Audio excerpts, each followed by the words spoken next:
അല്ലെ എങ്കിലും അല്ലെ നിങ്ങളുടെ കരം വേണം അല്ലെ അല്ലെ ഭക്തന്മാരായ നിങ്ങള് അല്ലെ അവർക്ക് ചൊല്ലിക്കൊടുക്കും അല്ലെ. ഇന്ന് വന്നിരിക്കുന്ന എന്റെ ഭക്തന്മാരെ സൽക്കരിക്കുന്നതും സദസ്സിലും പന്തിഭോജനത്തിലുമുള്ള മര്യാദകൾ കാണിക്കുന്നതും അല്ലെ ഗുരുജനങ്ങളെ ബഹുമാനിക്കുന്നതും ഇന്ന് നിങ്ങൾ ആചാരമായി കൊണ്ടുപിടിക്കും അല്ലെ. ഇതെല്ലാം എന്റെ പ്രപഞ്ചത്തിലുള്ള മനുഷ്യരാശിയുടെ നന്മയ്ക്ക് വേണ്ടി കൊണ്ടുകൂട്ടുന്ന പ്രവൃത്തിയല്ലേ അല്ലേ വന്നിട്ടില്ലേ അല്ലെ. ഇതെല്ലാം ഭാഗ്യങ്ങളും കടാക്ഷങ്ങളും അല്ലെ ഇന്നും കൂട്ടി കിടാങ്ങൾക്ക് കൊടുക്കണം എന്നിരിക്കുന്ന ധ്യാനം കൊണ്ട് ഏറ്റെടുത്തിരിക്കുന്ന കർമ്മം അല്ലെ.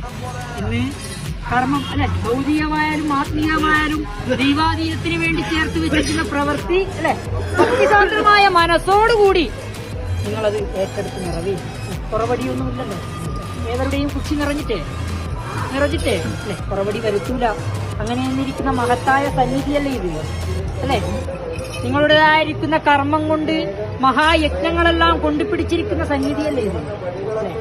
തേടി വന്നിരിക്കുന്ന മഹാഭാഗ്യം പോലെ ചിത്തത്തിനകത്ത് ആൾത്തരങ്ങൾ ഉണ്ടാവും. അങ്ങനെ ഇരിക്കുന്ന വിഷമാദികൾ വേണ്ട കേട്ടോ. ആ മുഹൂർത്തം വരുന്ന ആ ദിക്കിനകത്ത് പച്ചപ്പൈങ്കിളി വർണ്ണമുള്ള പ്രതിഷ്ഠാ പ്രതിബിംബം പോലെ അല്ലെ ഇന്ന് ആ ബിംബത്തെ നമസ്കരിച്ചുകൊണ്ട് ഏറ്റെടുത്തിരിക്കുന്ന കർമ്മമല്ലേ നിങ്ങൾ അല്ലെ.